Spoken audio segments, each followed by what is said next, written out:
बिस्मिल्लाहिर्रहमानिर्रहीम। नाज़रीन, आज हम मौजूद हैं पिज़्ज़ा कैफ़े पे। ये रिनाला खुर्द का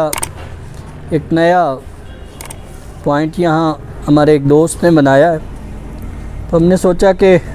आज हम कुछ प्रोग्राम्स जो हैं अपने नाज़रीन के लिए आउटडोर सेटिंग में कुछ तरतीब दें। पहली बात जो आज मुझे यहाँ आके मेरे जहन में एक बात आई, वो ये थी कि मैज़लो नाम के एक साहब हैं, माहिर नफ्सियात हैं।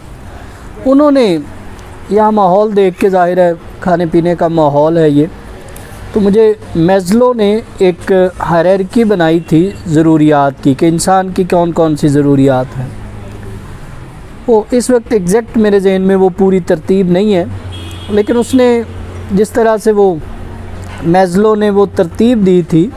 ज़्यादातर लोगों को उससे मुताल्लिक़ आगाही है जो नफ्सियात से दिलचस्पी रखते हैं कि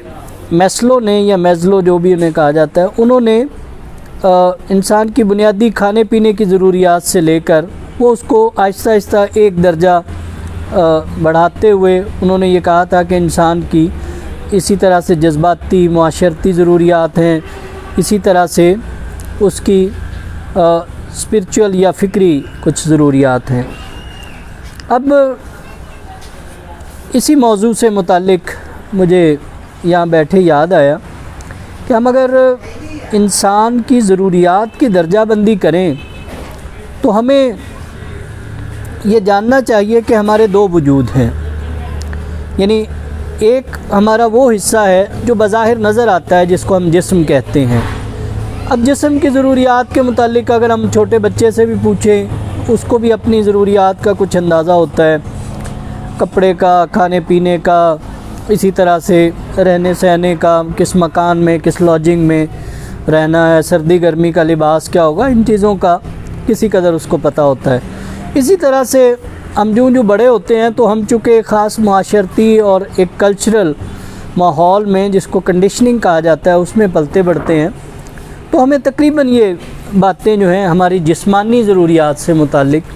वो पता चल जाती हैं। कुछ घर में रहते हुए, कुछ कल्चर के ज़रिए से, कुछ सोसाइटी में जैसे हम चलते फिरते हैं और ग्रो करते हैं, वहाँ से हमें उन चीज़ों को सीखने का मौका मिल जाता है। लेकिन बदकिस्मती ये है कि जो हमारा अंदर का वजूद है, जिसे हम रूहानी या फ़िक्री वजूद कहते हैं, उसकी जो ज़रूरियात हैं वो ज़्यादातर ओझल रहती हैं। अगरचे हमारा तालीमी इदारों में बच्चों को भेजने का मकसद या ख़ुद पढ़ने पढ़ाने का मकसद यही होता है कि हम अपने इनर सेल्फ़ को, हमारे अंदर का जो वजूद है, उसको ट्रेनिंग दे रहे होते हैं या दिलवाना चाह रहे होते हैं। हम ये चाहते हैं कि हम अपने बच्चों को ज़हनी और फ़िक्री तरबियत के लिए तालीमी इदारों में भेजें। लेकिन एक बड़ी गड़बड़ हम करते हैं, यहाँ चालाकी करते हैं कि जब बंदा तालीम हासिल करता है, मैं एक ख़ास कोई डिग्री ले लेता हूँ, कोई एक ख़ास स्किल मुझे मिल जाता है, कोई ब्रांच ऑफ नॉलेज जो है उसकी एक एक्सपर्टीज़ मुझे मिल जाती है, तो मैं उसके बाद भी ये करता हूँ कि मैं उसको जिस्म की ही ज़रूरियात की तरफ लगा देता हूँ। मिसाल के तौर पर मैं जब एक ख़ास किस्म की तालीम के बाद फ़ारिग होता हूँ तो मैं जॉब वगैरह जो करता हूँ या कोई बिज़नेस भी करता हूँ, तो उसमें से मैं जो अर्निंग करता हूँ उस सारे का मकसद ये होता है कि मैंने अपने जिस्म को ज़्यादा से ज़्यादा कैसी सहूलियात देनी है। यानी अजीब सी बात यह है कि मैं अपनी जो एक हिस्से की ज़रूरियात हैं उनको ही पूरा करने में लग जाता हूँ। यानी तालीम मैंने हासिल की फ़िक्री और ज़हनी तरबियत के लिए, उस सारी अंदर के सेल्फ़ की ट्रेनिंग के बाद मैं फिर लौट के बाहर वाले सेल्फ़ पे उसको भी सारा खपाई जा रहा हूँ। तो इसका मतलब है कि हम थोड़ा सा यहाँ पर अपने साथ ही, ख़ुद अपने साथ ही ज़्यादती कर जाते हैं, अपने साथ ही नाइंसाफ़ी कर जाते हैं। अब यहाँ पर करने का काम क्या है कि जब मैं अपने बाहर के जिस्म का ख़्याल रखता हूँ तो उसके साथ साथ मुझे ये चाहिए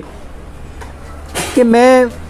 अपने अंदर का भी ख्याल रखूं। यानी जहाँ मैं अपने जिस्म को ट्रेनिंग दे रहा हूँ वहाँ साथ साथ मैं अपने जो है वो फ़िक्र को भी ट्रेनिंग दूँ, अपने जहन को, اپنے روحانی وجود کو، اپنے فکری وجود کو بھی پالوں پوسوں۔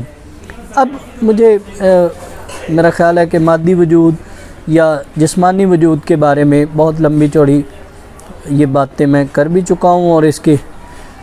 نہ بھی کروں تو میرا خیال ہے کہ آڈینس کو، ہمارے دوستوں کو بہت اچھی طرح اس پہ علم ہے۔ لیکن دوسری طرف جو فکری وجود ہے وہ یہ چاہ رہا ہوتا ہے کہ مجھے بھی خوراک دی جائے۔ اب اس کی خوراک کیا ہے؟ اس کی خوراک سچائی ہے۔ اس کی خوراک کیا ہے؟ اس کی خوراک یہ ہے کہ انسانوں میں پازیٹیولی رہا جائے۔ جتنی نیگیٹیوٹی ہم اندر بڑھاتے جائیں گے، جتنی نیگیٹیوٹی کو ہم اپنے اندر انٹر ہونے دیں گے، جتنی کرپشن کو، وہ مورل ہو یا کسی بھی طرح کی کرپشن ہو، وہ جتنی ہم اس کو اندر جانے دیں گے، اتنا ہی زیادہ ہمارا فکری وجود جو ہے وہ خراب ہوتا جائے گا، وہ بیمار اور گدلا ہوتا جائے گا۔ اسی طرح سے ہماری جو آنیسٹی ہے، اسی طرح سے جو ہے وہ لوگوں کے ساتھ پازیٹیو ڈیلنگ ہے، اسی طرح سے جو ہے وہ اپنی ٹھیک ڈیوٹیز کو، رسپانسبلٹیز کو نبھانا ہے، اسی طرح سے انسانوں کے ساتھ ان کے ویل وشر ہو کر رہنا ہے، انسانوں کی ویلفیئر کے لیے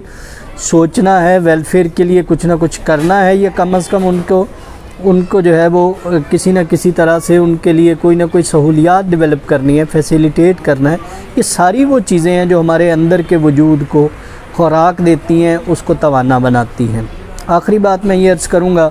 کہ ہمارا مادی وجود، ہم جتنا مرضی اس کو فیسیلیٹیٹ کر لیں، جو مرضی کھلائیں پلائیں، اور ظاہر ہے یہ کرنا ہے، میرے بات کرنے کا قطعی مقصد یہ نہیں ہے کہ ہم اس کو بھلا دیں گے یا اس کو پیچھے کر دیں گے۔ اس کے لیے ایکسرسائز بھی کریں گے، اس کو ڈائٹ بھی دیں گے، اس کو بہترین ماحول میں بھی رکھیں گے، اس کو ہر طرح کے موسموں کے لیے بھی اس کو تیار کریں گے، لیکن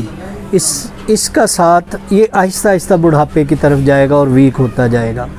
یہ اس کی ایک نیچرل ہے۔ کسی ملک کا رہنے والا یا کسی خطے کا رہنے والا، کوئی بادشاہ ہو یا کوئی کسی ملک کا پریزیڈنٹ ہو یا کوئی محکوم ہو یا عام آدمی ہو، سب کے ساتھ یوں ہی ہوتا ہے کہ وہ بچے کے طور پر پیدا ہوتا ہے، جوان ہوتا ہے، اور پھر آہستہ آہستہ اس کی بڑھاپے کی طرف، ویکنیس کی طرف سفر ہوتا ہے۔ دوسرا جو ہمارا فکری وجود ہے، اس کی بالکل اس کے الٹ ہے۔ وہ جیسے جیسے ہم گرو کرتے ہیں اور اس کو گرو کرتے ہیں، نرش کرتے ہیں، اس کو خوراک دیتے ہیں، ہم انٹلیکچوئل فوڈ دیتے ہیں اس کو، اس کے ساتھ ساتھ وہ بڑھتا جاتا ہے، وہ اس کے ساتھ ساتھ ترقی کرتا جاتا ہے۔ اور پہلے وجود کا یہ ہے، مادی وجود کا، جسمانی وجود کا، کہ اس نے آہستہ آہستہ ختم ہونا ہے اور اس دنیا میں ہمارا ساتھ چھوڑ دینا ہے۔ لیکن جو ہمارا ڈیتھ کے بعد پوسٹ ڈیتھ پیریڈ ہے، اس میں جس ہمارے حصے نے جانا ہے، وہ فکری اور انٹلیکچوئل وجود ہے۔ وہ وجود ہے جو ہمارے اندر بیٹھا ہے، جس کو پازیٹیوٹی کی خوراک چاہیے، جس کو ٹروتھفلنس کی خوراک چاہیے، جس کو جو ہے اچھائی کی خوراک چاہیے، جس کو دوسروں کی خیر خواہی کی خوراک چاہیے، جس کو اللہ سے رابطے کی خوراک چاہیے، جس کو اپنے خدا کا ساتھ چاہیے، جو اپنے اللہ کے ساتھ گپ شپ سے، اللہ کی عبادت سے خوش ہوتا ہے، جس کو یہ چاہیے کہ میری اپنے اللہ کے ساتھ ملاقاتیں ہوں، میری اللہ کے ساتھ جو ہے چیٹس اور ٹاکس چلیں اور ہر وقت چلیں۔ تو جتنا ہم اپنے اندر کے انر سیلف پر توجہ دیں گے، اتنا ہی ہمارے باہر کا جو سیلفس ہیں، ہمارے باہر کا جو وجود ہے وہ بہتر بننا شروع ہو جاتا ہے، اتنا ہی ہماری پازیٹیو جو ریز ہوتی ہیں، وائبس ہیں ہماری، وہ اتنی ہی سوسائٹی کو وہ پہنچنا شروع ہو جاتی ہیں۔ تو ہم جہاں اپنے جسم کو، اپنے باہر کے وجود کو سنبھالیں، اس کے ساتھ ساتھ لازم ہے کہ ہم اندر کے اپنے انر سیلف کو بھی توجہ دیں اور اس کو بھی پھلنے پھولنے کا موقع دیں۔ آپ کا بہت شکریہ۔ السلام علیکم۔